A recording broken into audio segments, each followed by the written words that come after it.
Are British people positive or negative? Are we glass half full people or glass half empty or even glass smashed on the floor in bits and going in our feet? What kind of people are we? This is a question we received from Instagram, and that's what we're going to talk about in this podcast. And joining me, of course, on the English Right Now podcast is my dear friend Rob. Hello and welcome. Hello, Roy. Hello, everybody. How are we doing? Yeah, not too bad. I thought I'd answer that instantly. No, I'm really well. How are you? I'm very good. Yes, life is good. The sun is shining, which always makes me feel quite positive. So yeah, I'm in a good mood today, Roy. You'd be pleased to know. God, it's a rarity, isn't it? So as I said, I asked on Instagram the other day for some questions that people would like us to ask, would like us to answer on the podcast. And one we received was from Painting Blue 2, and they basically said, where is it? This is always the moment when it all goes wrong and I can't find it. But basically, the question was, would you say Brits are more half full or half empty glass sort of people? So basically, that was from Painting Blue 2. And they wanted to know, are we positive or negative? And of course, I was joking when I said your good mood's a rarity. Is a rarity. That's sarcasm, but you obviously laughed, so you got it. What's your natural sort of instinct to this? Are we positive or negative? This is a very hard question to answer, Roy, because I would say that we come across as quite negative. You know, we put people down, we criticize, we never really get that excited about things. So I suppose you could argue that in that case, we're quite negative. But I think that hides our positivity, if you see what I mean. Our language kind of suggests that we're being negative, but really we're trying to be positive and we're keeping calm. I think that's the important thing as well. We're just keeping calm. We don't sensationalize things like other nationalities do. Yeah, I think there's definitely, you said something there, keep calm. Of course, there's that famous thing, keep calm and carry on. Just keep going about your business. Don't stress, don't panic. There's no need to panic. Keep calm, keep tranquil. And I agree with you to a lot of what you said. Look at that turn of phrase. I agree with a lot of what you said. However, no, I think British people are very downbeat. I think we play things down, which basically means we make less of certainly extreme situations. If there is a really kind of extreme situation, we'll find a way to kind of lower the drama of it. We're not overly dramatic in that sense. Yes, we say things like, yeah, not bad. It's a bit this, is a bit that, but we never say, it's awful, you know. Unless we're being sarcastic and it's actually not that bad. So if something's like, we tend to, for example, tiny little drizzle of rain, nothing, oh, what a terrible day, it's awful. So we over dramatize the kind of the lesser things. But if it's torrential rain, there's thunder and lightning, I might look out the window and say, that's not ideal. Oh, it's not brilliant. So we kind of don't go to extremes. And I think this comes from this kind of, as I say, downbeat nature. But also we don't tend to, you said sensationalize things. What did you mean by that? Well, we don't overreact or make a big fuss about things. If something happens in the news, for example, we don't go around going, oh, it's terrible, the world's coming to an end. We just go, oh, that's not very good, is it? No. I think there was quite a sort of public outpouring when certain people have died. Like, for example, the Queen. When the Queen passed, there was quite the country went quiet. That's how I would describe it. There was a quietness of almost coming to terms with it. And certainly, again, when Diana died, Princess Diana died many, many years ago, there was a lot of public outpouring of emotion. We often sort of say the Americans are much more emotional than we are, but we definitely show emotion at certain points, public emotion. I think that's... Well, you could argue maybe when we do show emotion, it means that we really mean it. It's not fake. Yeah. One suggestion. I'd agree. Yeah, I definitely agree with that. And, there's one thing, we're going to talk about the difference between our perception. Of course, this is all our opinion. We may be completely wrong. Who knows? But we're hedging there as well, because this is obviously what we think. And I would say you're absolutely right. You said things like not bad. Now, not bad means what does not bad mean? Good, generally. Yeah. It's the opposite, How are isn't you? it? Not It's good. bad. Hmm. Yeah. And especially if we get upbeat with our intonation, it's like, oh, yeah, this is not bad. It's surprisingly good. Yeah, But and the words not, some people say mustn't grumble, which is similar thing, isn't it? Mustn't yeah, grumble. can't complain. These kind of Yeah, things, they sound very negative, but they're not necessarily overly negative. So I think that gives us the kind of, it gives people the impression that we are quite negative when we reply in like not bad rather than amazing. You know, we're not upbeat in that sense, but we're not negative because we're analyzing what's good and bad. I think we're more, in that sense, I think we're kind of more, our answers may be seen as more grounded with a kind of neutrality of speaking, but it's the intention is there. What about sarcasm? You're quite a sarcastic person, so am I. What about I- sarcasm? What do you think that does? I'm not sarcastic. No, this One, this is I think this is a very important British trait, isn't it? Sarcasm. That's how we deal with a lot of issues, I think, by being sarcastic. And again, that can come across to other people as us being negative or rude, But I think we're just trying to make fun of a situation, lighten the situation, maybe. yeah. Yeah, I think we need to, the thing is, the difference between as well irony and sarcasm. Irony is kind of pointing out the opposite of something that's true to be funny, whereas sarcasm has that level of passive aggressiveness. So mm, sarcasm tends to be a bit more of a complaint or an attack. So, for example, if you're late, I say, "Oh, thanks for turning up, hey? Thanks for making the mm, effort." That's sarcasm. But if I say, "Oh, okay. This weather at least is good for the ducks. Good weather for ducks." That's quite ironic. I'm being quite ironic. I'm using irony maybe as well when I'm saying like, "Oh, well, the weather is. I could do with a shower."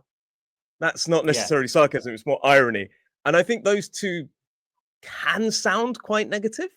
I yeah, think I would say as a nation, as a culture, we're not necessarily negative and not necessarily overly positive, but we are very much conflict averse in our kind of general social. You may look at our history and say we're not overly conflict averse, but we are basically we don't want conflict in our social circles. So we kind of use sarcasm to make our point, but without directly addressing the issue. So if you are late to a meeting, we have a meeting, you're late, and I say, "Rob, for God's sake, stop being late." This is quite confrontational. It's quite aggressive, and it's going to create a reaction from you. But if I say, "Oh, thanks for coming, thanks for turning up at least, eh?" It's sarcasm where you know that I'm upset, but I've made a joke, so you can at least go, "Sorry, yeah."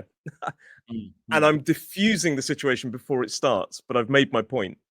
And do let us know any other questions you'd like us to answer in the podcast. This lesson today was sponsored by, if you like, one of our students.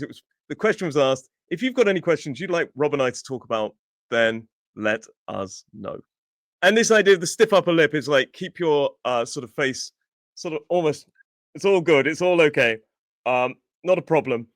And there's stories from history about people in the battlefield losing their leg and still not complaining. Have you heard this story? Yeah, I, I yes, think it was in the it was in uh gosh, the Charge of the Light Brigade around then. It was in the Crimean War in the 1800s, and a stray cannon ball took off somebody's leg. And apparently, one general said to the other, "Sir, you've lost your leg." And then the guy that had lost his leg said, "Indeed, I have. I believe I have," or something like this, and then dropped off his horse. I mean, whether that happened or not, it's this kind of idea that it's almost rude to express panic and fear. It's okay to complain as long as you're downbeat. But yeah. do you think this carries on into modern life? Well, absolutely. People, for example, if you're in a queue, and we do like to queue as well in the UK, but if somebody jumps the queue, we don't make a big fuss about it. We don't shout and complain. We'll tut like that, and we make moan to the person next to us. but we don't make a big fuss about it. We accept that we've been cheated, and then we just kind of moan a little bit to ourselves and get on with it. It's actually quite shocking when you see somebody confront the person. They go, "Excuse me, can you get to the back?" It's quite shocking. And But you're absolutely right.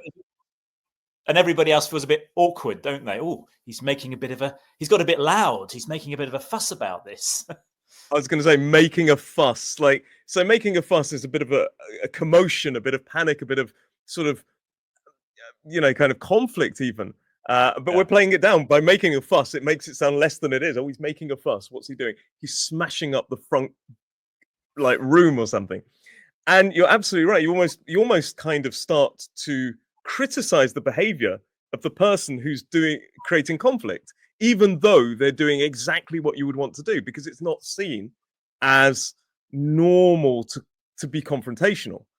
And you're right, we tut and we almost gesture like there's a referee there, like, like in a football match, referee.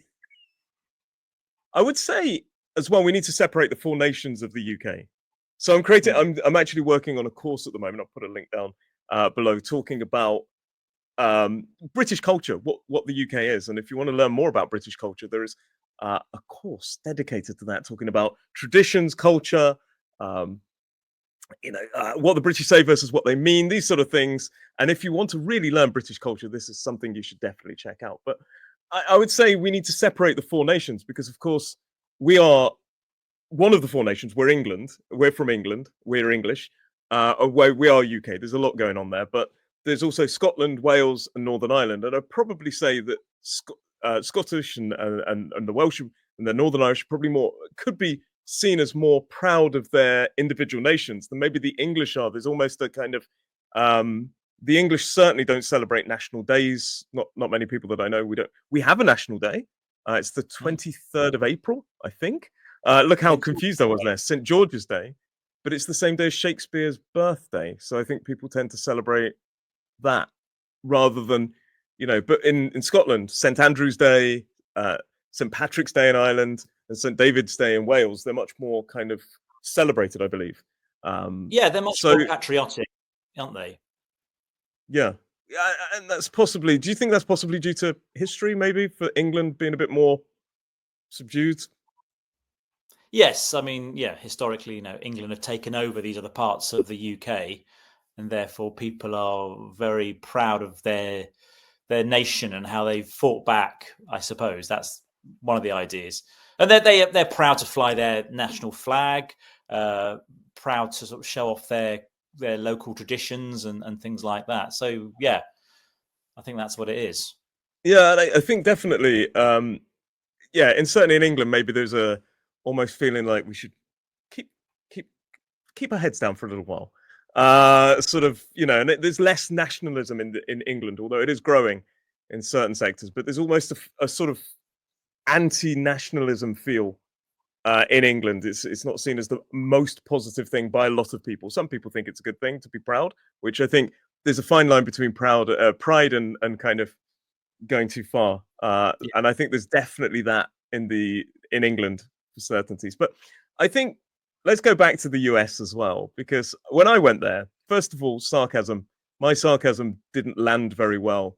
It's not that they didn't understand some of the jokes, it's the way I deliver it, because we tend to be very we say deadpan. There's no emotion, no face. So if we say, "Oh, this is amazing," and they can't understand if I'm complaining, because I show no sign that I'm actually joking. You'd understand I'm joking because it's too deadpan.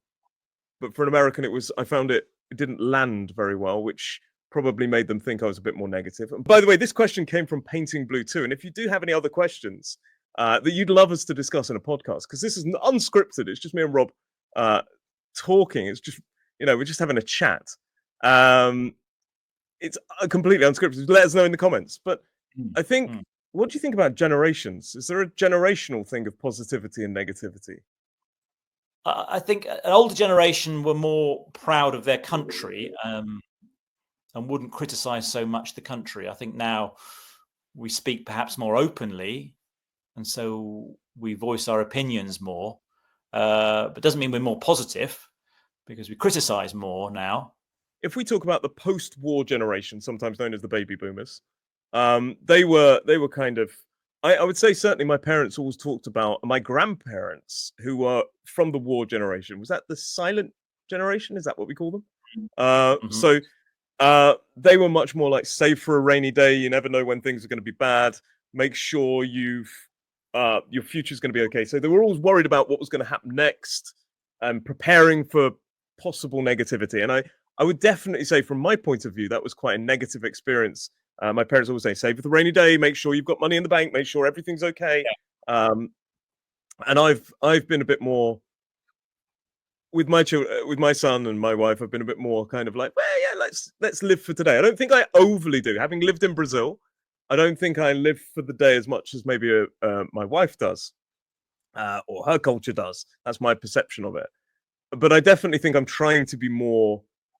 Let's enjoy now, because you never know what happens tomorrow. That sounds quite negative as well. Yeah. But I definitely think this generational thing. What about, my child's too young, but what about your children? Are they a bit more? Are they more upbeat than you were, or do you see a difference? Yeah, I guess they're a bit more free and easy. I guess they certainly live for today. Don't think about the future so much. Again, maybe when you get older, you start worrying more about things that could go wrong or stuff like that. Whereas when you're young, you just kind of live for now, Oh, I nearly and made. you don't let life bog you down with all the worries and concerns. So, and they've got, I think, being older, I would say, oh, younger people have got so many more choices, and so much more freedom to do things. But that's just again, a generational thing. We always think the younger generation have got more things to do and more free time and more money, but it's all relative, isn't it? Yeah. And I nearly said something really negative as well. When you said, like, as you get older, you start to look at things, probably because our bodies start to go wrong, is what I was going to say. Our bodies start to fall apart, and we start to get, oh God, if this is falling apart, maybe the world's going to fall apart. So I think there is this old idea that the older we get, the grumpier we get, possibly the more negative we get. And Mm. I think that's maybe passed on because you've got to think our ancestors, even grandparents had lived through wars, world wars, and that does have an impact on the mentality and kind of. But then, of course, post-war, you had the swinging '60s, which was an incredibly kind of positive and upbeat time.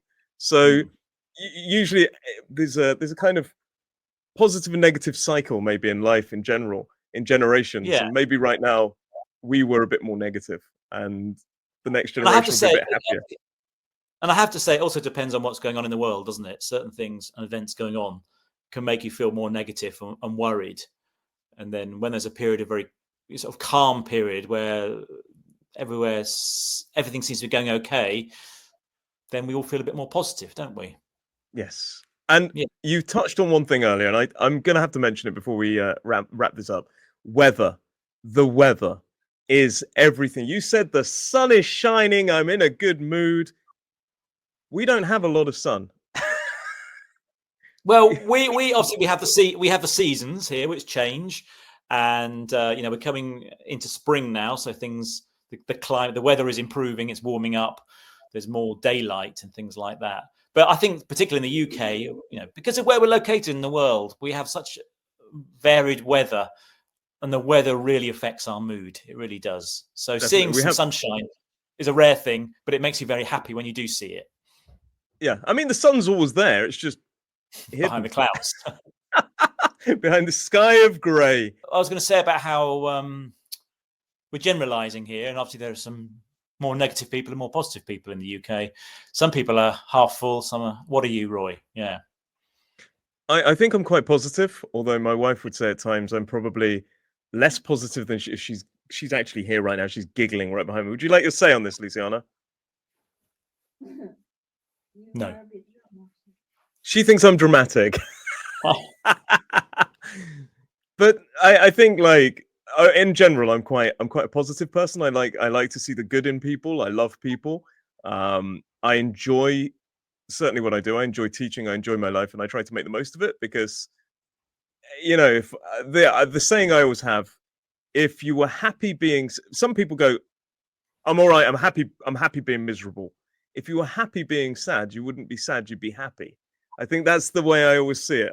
I don't think there's a joy in being sad.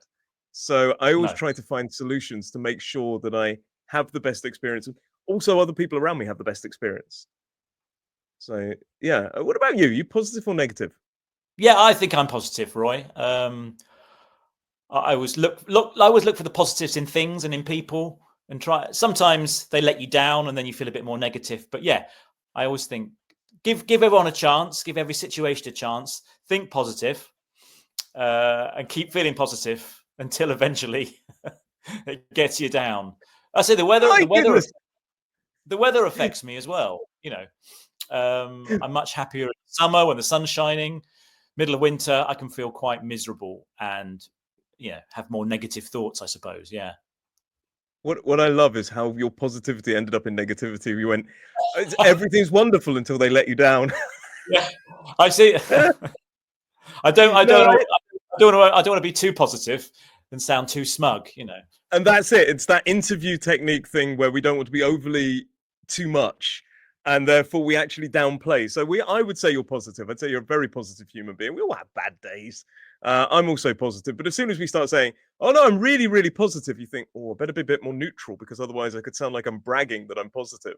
So we kind of find a way to kind of make it negative. Say, "Yeah, no, I'm really positive unless I'm having a bad day," and it's really intriguing that we did that. And I think there is this. I think overall there is a tendency for British people to curve back to neutrality. If we go too far one way, we find a way to neutralize either positive or negative. We downplay the serious. A car's on fire. Well, it's not great, is it? We almost over dramatize the inconsequential to kind of make it a bit more towards being something. And overall, I think we find a way to be. I think we're neutral. That's my thing. I think we're neutral, but deep down we are positive or negative. There are positive people, negative people. Yeah, but we don't like to cause offence. We don't like to stand out. Therefore, we want to maintain this kind of middle of the road, average kind of. Yeah, it's all right. There we are. We're not glass half full. We're not glass half empty. We're just glass with a drop of water in it.